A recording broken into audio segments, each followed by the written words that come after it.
Good morning, Ohio gozaimasu to everyone, and I hope I'm audible, visible to each and every one of you.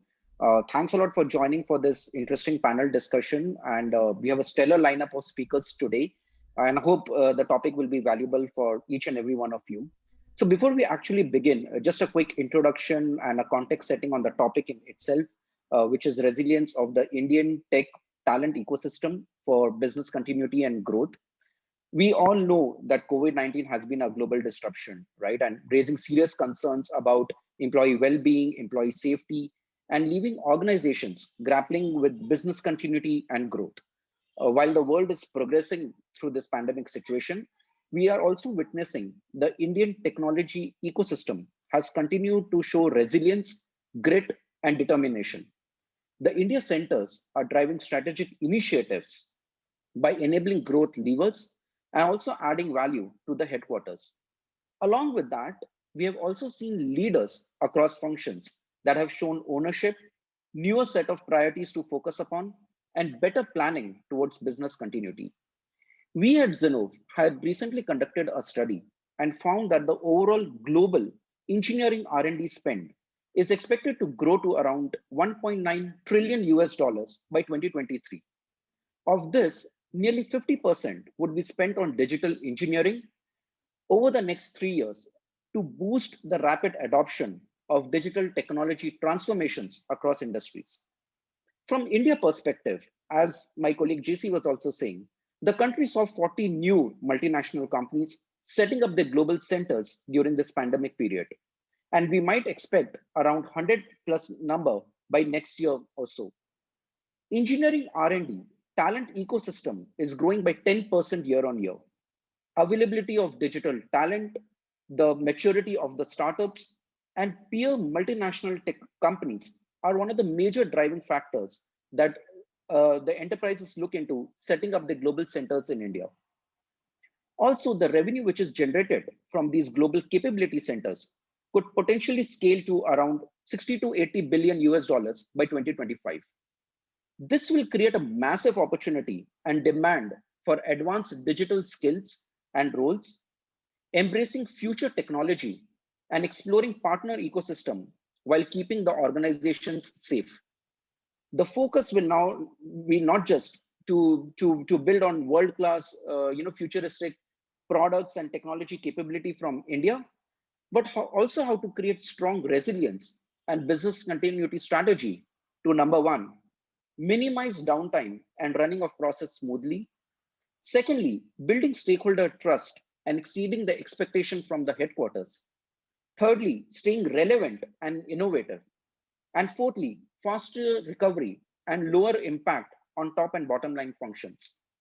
We have an interesting panel discussion today, and primarily which will focus upon mid to long-term strategies for resilience, continuity, and efficiency in the new normal. What are the challenges faced during this journey? And thirdly, how to create a strong business continuity playbook and a guidebook which is relevant to the needs of the organization. I would now like to call upon the forum and dais, all the fellow panel members today. Thank you for everyone for joining in. Just to give a brief introduction about each one of them, we have Ms. Vinutha Raja, who has been the Senior Director and HR Head for Sony India Software Center. She has been with Sony for 9+ years, one of the industry veterans. She was instrumental in growing the India Center and works very closely with the leadership teams across India and Japan. Prior to this, she was the HR head for Samsung. We also have Ms. Nalini George, who is the Chief People Officer and HR Head for Rakuten India. Nalini is also on the board for the India leadership team, a strategy head. She has over 24 years of strong industry experience and has gone through seen multiple cultures across US, Japan, India, Korea, and Canada. And prior to this, Nalini was with CGI and Tesco. So welcome, Nalini. We also have Mr. Sanjay Rajasekhar, who is the president and country head for Raksul India. He also leads the operations for one of the new brand business lines for Raksul, which is a Japanese unicorn company, a very different company operating out from India. Prior to this, Sanjay was heading Dell EMC, Honeywell, and Nortel as with respect to the product development teams across US and India. He's also very passionate about mentoring the startups and who are creating innovative products and solutions. Finally, we have Mr. Prem Nair, who is the general manager and HR head for Toshiba Software India. He has over 18 years of experience working with Toshiba and brings in rich experience and culture with the top HR initiatives and interventions with headquarters and India team. So let's get started. I know I've been, keeping you waiting for long.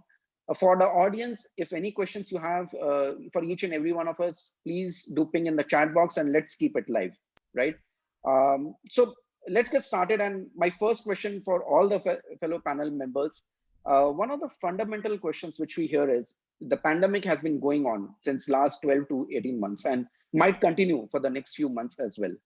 How companies have been able to show resilience and overcome the challenges while operating the India centers. So probably we can start with you, Vinutha, because I called your name first. If you could start. So thanks for that introduction, Gaurav. So yeah, I mean, I think it's been a learning along the way for all of us.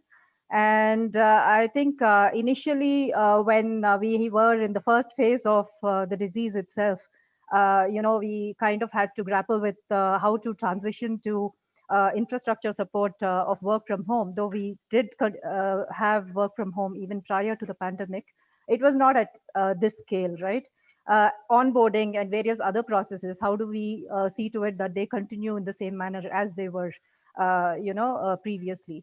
The first phase, of course, the challenges were completely different. We had to put in place initiatives towards mental well-being, awareness about the disease itself, and roll out benefits which were more or less centered around COVID. Second wave took all of us by surprise. I think it was much closer. The disease was much closer to home. We were not anymore talking about somebody getting infected, but it was our family, friends, colleagues, etc. And at an organization level itself, we saw productivity getting impacted. So we had to quickly put in place the necessary task forces to provide medical assistance and the reach to hospitals, roll out policies towards bereavement, which we never thought that we would have to utilize, and also organize for vaccination camps, etc. So hierarchies and boundaries were kind of almost faded, right? We had to reach out in whatever way we could. I think collaborations during this time were redefined, not only at the organization level, but across locations, across companies. And of course, companies like Zinnov did facilitate, such collaborations. We had many forums where we could share best practices and learn from each other. So I think we did quite well. I think most of the organizations. So that's about what we did. Sure. Thanks, Vinutha. Sanjay, you have any views? I mean, you're a brand new center. You're driving a lot more initiatives from here. I know it would not have been easy for you. Yeah, thank you, first of all, for inviting me. And I'm amidst very elite co-panelists and speakers. So just my opinion is that, Gaurav, no company can really prepare for something like this. No, this is just completely unexpected, right? So I think the most important characteristic of any company who has to go through this and succeed is to invest in an adaptive culture.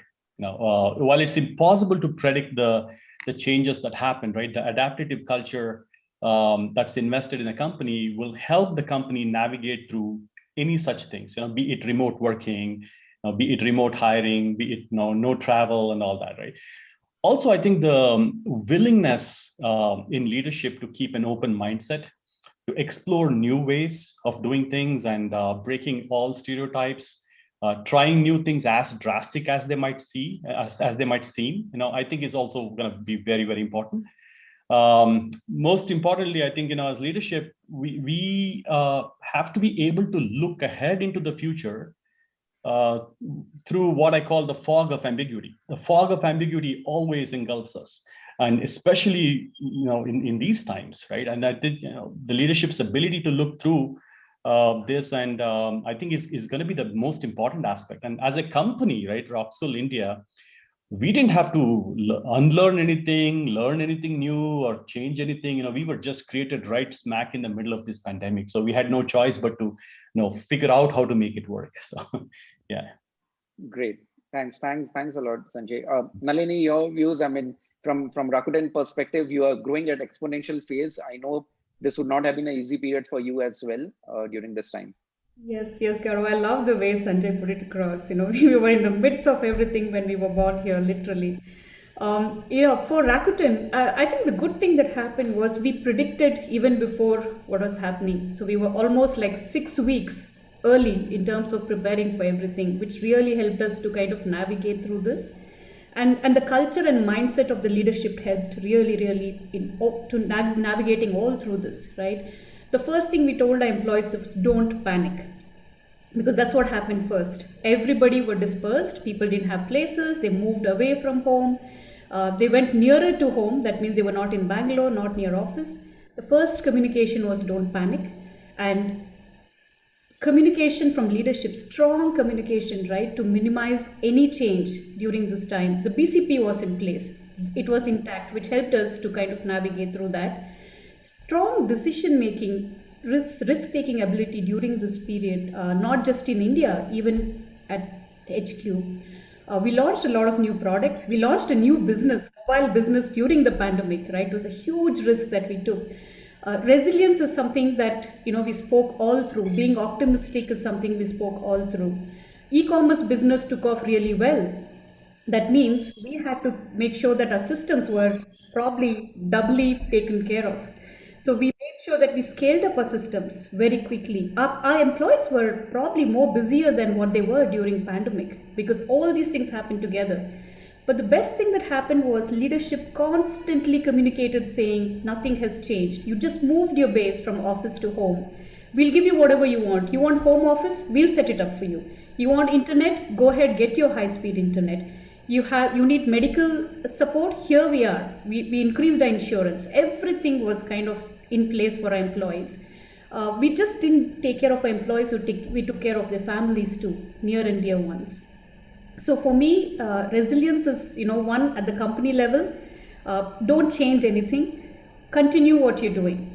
We know that, this is a shaking period for all of us, but if the leadership is intact, if your culture is intact, if your communication is intact, a lot of things probably will kind of, we know that we'll go up through ups and downs, but we'll average it out at some stage.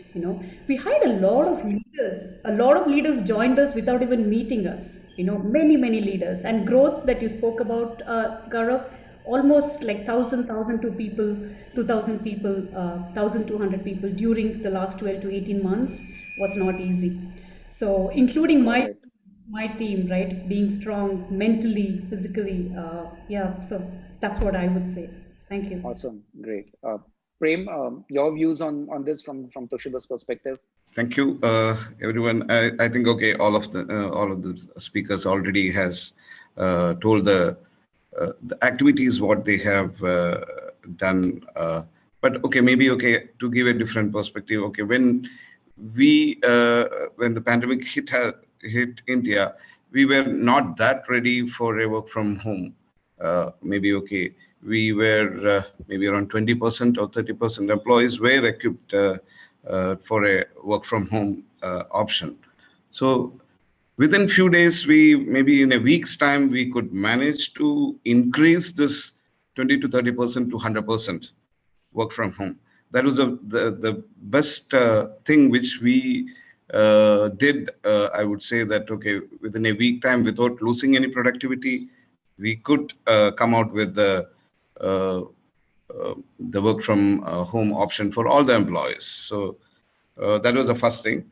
And when we started moving ahead, we also saw that even the support systems, like the other corporate services also have moved to this kind of an environment. So it was very easy for initially when immediately we wanted to start the campus placement. So it was very difficult to even initially tell our panel members to go and do a virtual interview for campus, which we never did earlier. That was not our culture earlier. We wanted to see them personally, meet them, then only we will understand that was the culture which we used to have. So that has been shattered, and people were okay. They came across, and then they started doing it, and we could even successfully recruit the campus placement. So other than the areas which okay, we were also, as Nalini told, we also were taking care of the employees. We were listening to the employees on a regular basis by conducting surveys. So we wanted to get the input. So we were checking their health. Is there any other thing which we need to do? So accordingly, we have even helped them to even get the allowance to be paid. We arranged for even the hospitalization, etc., which already Vinutha already has explained. So it is again getting adapted to the situation. Sure. Thanks a lot, Prem. Yeah. Also, we keep on hearing from people, right? And I wanted to bounce it off with you as well. That one is with this pandemic, you have been able to really drive the India centers well, but building future-ready organizations or disaster management procedures, companies have been adopting, right? And to be ready for global such crisis which might arise in the next few years, and that's top of the mind priority for the headquarters. So how are you actually preparing the current center towards business continuity planning, given this pandemic might continue for a period of time, travels might be frozen for a period, and we know that it's important from a Japan perspective to be closer to your customers, closer to be with your leadership team. So any views you have on that? Probably Sanjay, if you could share your views. Yeah, sure, Gaurav. The whole notion of preparedness, right, has actually been turned on its head today. Right? Companies have been modeling their BCP all along on being prepared for drastic events that are localized, short-lived, nothing of this scale, intensity, and longevity, right? So this is what I honestly feel is there's actually really no preparing for such things, right, than within the mind. So it's how the leaders respond, leaders of the companies respond to unexpected turn of events is really going to determine how you're going to handle these things. Now, hopefully, this is a one-off, right? And we don't have to deal with such things. God forbid, we don't with these things. Even if this were to happen again, right? Our experience in wading through this situation and the resiliency that we have witnessed is a proof that that we will get through such things, going forward. Got it. Okay, Nalini, your views on this? I kind of agree with what Sanjay was saying. For us, whatever we prepared in 2020, even before the pandemic, worked for a while, Gaurav. And then we had to constantly relook at it. We launched a new business. We had to look at how do we handle this. So it was a constant thing that we had to review every now and then. And not just of the tools and process and systems, we also had to relook at our people, right? People strategy. And we all know that every morning we wake up, we are on war. We are fighting with, every other company for the same results. So that's also because end of the day, it's our people who are delivering. And that itself is right. So at many ways, it's people, process, IT, systems, everything was relooked at. So it's become a norm now, Gaurav. And I don't think it's going to change. Earlier, BCP was a one-year review kind of a thing, right? Every 6 months you look at it, you work with your CISO, and it's all done, dusted. But now it's not that. So I'm assuming this culture is going to continue because we don't know what's going to happen in the future. So a one-year review will now probably become every 15 days or a month. So it's going to be while we are learning. All of us are learning. There's no one sauce which is going to make us happy or take care of us. We all are learning, and the learning process probably will continue for a while. Right, great. Prem, you have any comments on that, on the disaster management, as they call nowadays, some procedures, guidelines which companies need to follow? Yeah, basically, as Nalini was mentioning, we also have followed the similar BCP models. However, as Nalini was mentioning, we definitely had to change the BCP or review the BCP on a regular basis. And customers who work on varied, since we have a varied customers. Okay, we work on the software for varied business of Toshiba entities. So we have different technologies which we work and diversified areas. So we won't be able to fit in everything into one set of BCP which we can work out. So we also had a different plan for each divisions or subdivisions in our office. That's what Got it. we. Yeah. Sure. Thanks. So Vinutha, one question for you, and from Sony's perspective, right? Sony has had a strong brand and presence in India, and people relate to the company's culture and ideology. Given this current scenario, how did some of your hiring and even retaining your existing workforce get impacted? If you could share your views on that. Yeah. So, yeah, like I think the other panelists were saying, I think for the first time we had to kind of divert our focus in terms of BCP from systems and infrastructure to people. We have never spoken about people, right, when we were doing BCPs, but we had to quickly do that. And fortunately for us, I think well ahead we were prepared. And I think we started asking these questions probably earlier during the year before the onset of the second wave. And we started looking internally to projects. We started looking at criticality of people within the projects, etc. Looked at internal capabilities on how we could create backups, right? Communication had to be kept open, transparent, smooth, and a timely manner. So I think all of this definitely helped in doing this. In terms of attracting talent, of course, I think Prem was saying, I think all of us did do that. We all went virtual in terms of campus hiring. We were looking at how do we do the orientation, right? We usually have this 3-week or 6-week orientation. And how to keep them engaged till the time they can join us. So we again did all of this virtually with a little bit of innovation on how we would keep them engaged. We tried to connect up students from different colleges, and a lot of those were done. Of course, we had to upkeep in terms of policies as well, right? So we were very vigilant on what is happening within the industry, and we had to quickly roll out. I must commend the support that we got from our headquarters, and usually it would take time, right? Especially, Right. I think in the Japanese companies, the decisions are a little more time is taken. But I think we could really, though we were apart, I mean, people had to go back to Japan and we were here in India. So we had to kind of roll out things in a timely manner. So we could do that. And we had great support from HQ. Yeah, Sure. so the pandemic, I think empathy is something we could not shy away from. Every one of us were going through the same thing. So it was quite easy in that sense, though it's been a terrible time for all of us. Yeah. Sure. Interesting. Uh, Sanjay, for you as well, right? I mean, Raksul has a unique model. The center is rightly announced during the pandemic period, right? And a lot of processes which had to be done remotely, right? So how did you really create a culture, brand, and confidence with the Japan team? As Vinutha-san was saying, it takes time to create that confidence, create that empathy, and for you, it's a completely newer center, newer entity which you are starting. So your views on that? Yeah. Yeah, I mean, Raksul India was indeed a remotely conceived, born during the pandemic company, right? Where it was, even now it's 100% virtual presence in India.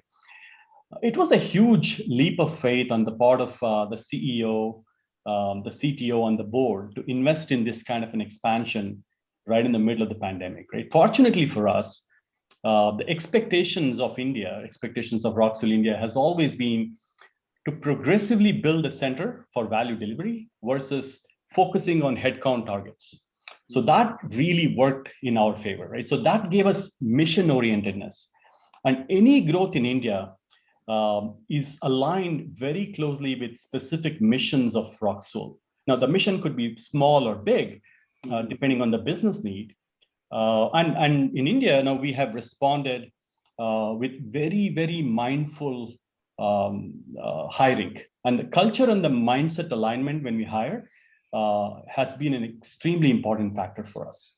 So we experience success very gradually, right? But surely, right now it's in less than a year since the inception. We are launching the fourth business line within Raksul, and all of engineering for that business line is staffed out of India.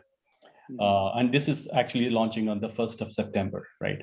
So I think that's kind of a testament to what we can do in India, although it's a brand new center. Our CEO, right, Matsumoto-san, Yasukane Matsumoto-san, he vouches for exponential growth in India versus linear expansion over 4 to 6, 48 quarters, whatever. And that's because he's famously quoted to have said multiple times in his vision that he wants to create 10 business lines within Raksul. Today it has 3 established business lines. And we all believe, we all would love to believe that Raksul India is kind of his secret weapon to get to those 10 lines of business. Yeah. Right. Yeah. I mean, he's a dashing leader, and unlike the traditional Japanese companies which we see, I mean, he's very strong in putting his points across. So, with that, so Nalini, I mean, if you look at from Rakuten's growth perspective, right, and you were also mentioning that your center has grown to around 1,500 people. The plans to grow to around 500 or 700 more you'll add. You quickly move from a operations center to a software center to a product development center, right? And you're competing with the likes of the so-called FANG kind of companies, right? So during this process, how are some of your branding, talent attraction, and hiring plans, right, progress during this period? If you could share your perspective on that. Thank you, Gaurav. Yeah, I think the biggest challenge for me was changing my mindset to work from home, because I was one of those people who never believed in work from home. And the pandemic completely changed my mindset. Believe me, it made me feel like, what were you believing all these 24 years, right? It made me look like a small person, because I realized my team could work more. They worked harder. They actually delivered more during the pandemic working from home. So that was the biggest mindset change I had, Gaurav. And the reason I say that is everything changed after that. Whether our branding, the way we work, the hiring, how do we attract people. When we started 5 years ago, branding was the biggest issue for Rakuten. We did not have a marketplace in India. We did not have a business in India. So we had to sell Rakuten first and then explain what we do in Japan and then attract talent.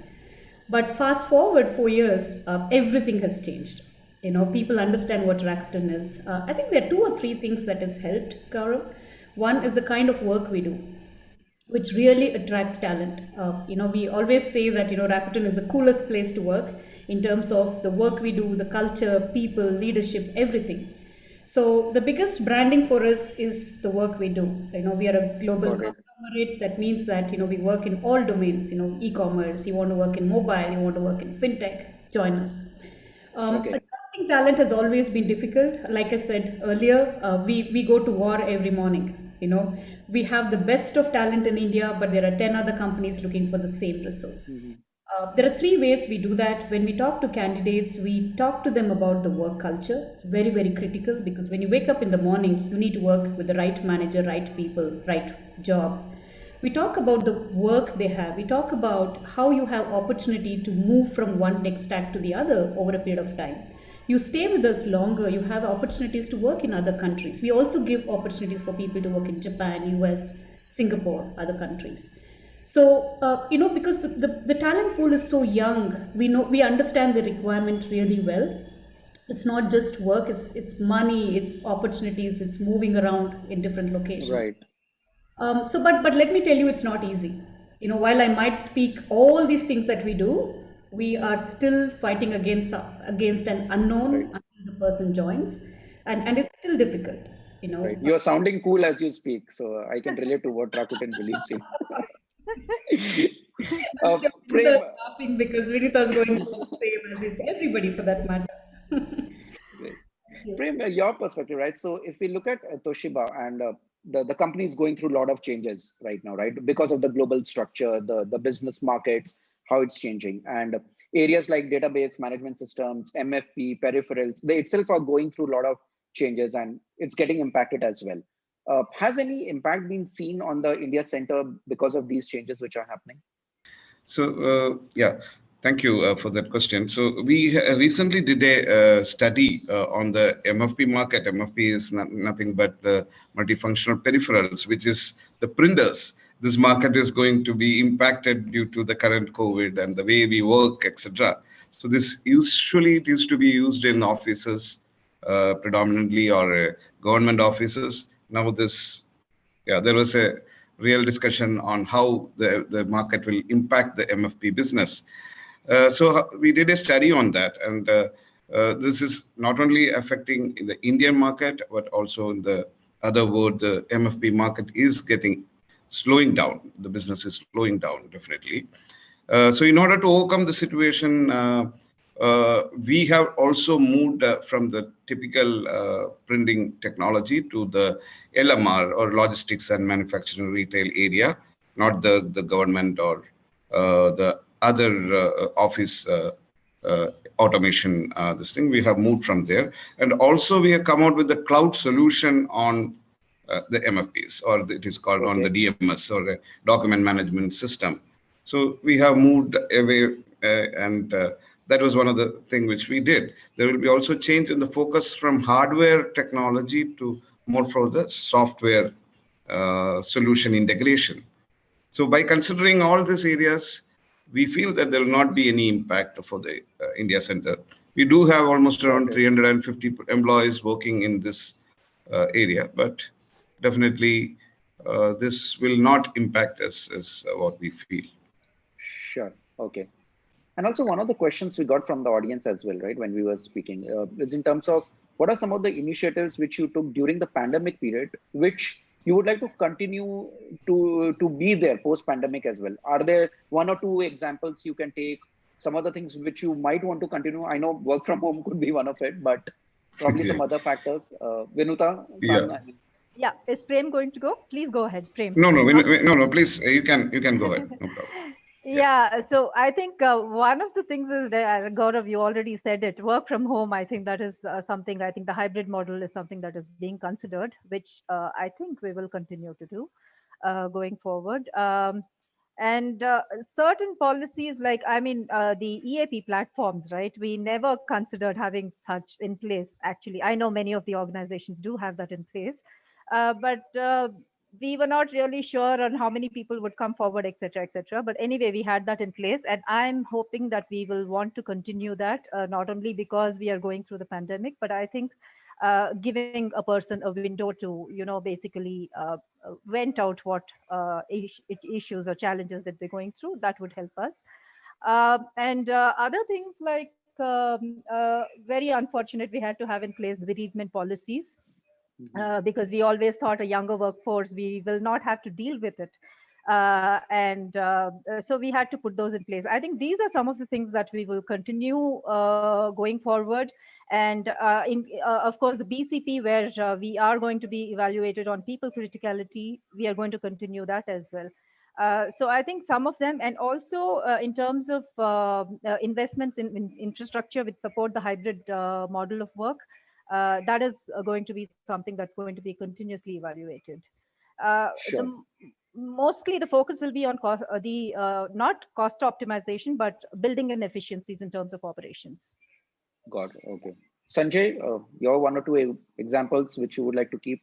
Yeah, sure. I think, one as a news center, right, in these turbulent times, one of the things that we tried is to diversify our value delivery channels. Now, instead of trying to do everything in-house with our own internal teams, hiring a team, orienting the team, and then getting it takes a little time. So we want to have some quick wins. So what we did was we started exploring with partner companies, specialized contractors, and even freelancers. Right now, what this pandemic has done is it has really flattened the talent world like never before, and that gives us access to all these avenues where we can actually go get things done in India, and then bootstrap, use that as a very effective bootstrapping mechanism. And that, I think, is something that we will probably continue, because we won't be able to do everything as a small company, right? We have to pick our core competencies, while the mothership, the headquarters, need a whole lot of value coming out And to build that kind of diversity is very hard to do as a small setup. So that's something that we will continue to do. Sure. Nalini, your views? So for me, one thing that I keep thinking is a lot of a policy is going to depend on how the future is going to be, including, if somebody asks me, are you going to get into the hybrid model? There might be a situation where you don't have a choice. So a lot of our policies, while we're quite flexible in terms of changing, it's going to be constant, is what I feel. A lot of our policy is going to have a lot of change, and it's going to be ongoing. Our dependency on partners have increased drastically in the last 12 to 18 months, quite a lot. We never thought about it in the past, but now we realized how important these partners are for your survival. And the third, listening to employees, because we don't know what to change until we hear from them. What you don't know, you don't know. And if you don't listen to your employees, they have other options.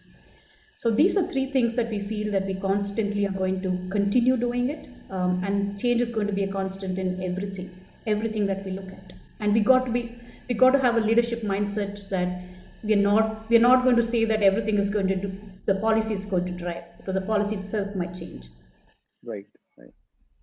And one of the other areas is we understand that this model might continue, right? And some of the examples which you brought about, but are you thinking about getting employees back to work now? Because even if you look at from a country perspective, the second wave has mellowed down. Many people getting vaccinated. Most of the offices have mostly vaccinated their employees. So is there a phase-wise approach which you're looking at, maybe in quarter 3 or quarter 4 time frame, to get some of the employees back to office? Maybe Prem, you could start. You could share your views on that. Yes. Basically, as of now, we are almost around. The after the second wave has got over, we started building the stage-wise approach, wherein we now allow almost around 15% of the employees to come to office. These are basically the employees who have hardware dependency, whose hardware can't be shipped to their home. So basically, these are, as I told earlier, the MFP business, wherein the missions are huge missions which we can't ship to their home. So they have to come to office. So these members, we allow them on a phase basis, almost around 15% we started off with. But earlier also we did the same thing before the second wave started. We increased from 15 to 33%.